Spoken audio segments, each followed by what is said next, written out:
Maayong adlaw mga kapatid, diway abase para sa News 5 Bisaya. Apil si Zaldico sa mga gipakasuhan sa flood control scandal. Hinungdan nga misamot ang panawagan nga paulion na siya sa nasod.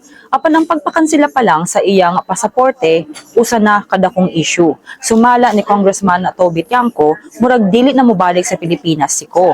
Gawas sa iyang pag-resign sa pwesto, nakagawas na usab sa nasod ang tulo ka air assets ni Ko base sa konfirmasyon sa Civil Aviation Authority of the Philippines. Mato ni Tiangco, di mailhan kini nga wala gituyo nga mapauli si Ko busa panahon na aron kanselahon ang iyang pasaporte. Apan giklaro sa Department of Foreign Affairs nga dili basta-basta makansela ang pasaporte sa usa ka individual.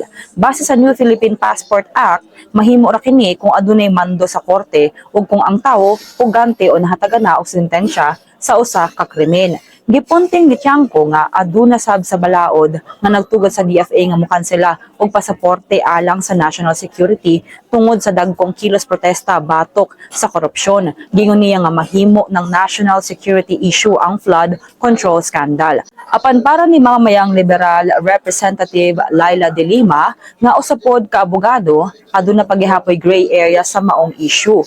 Ang pinakamaayong solusyon mao ang pagpaspas sa pagpasaka sa kaso batok ang Ko aron makapagpagula na og arrest warrant ang Sandigan Bayan.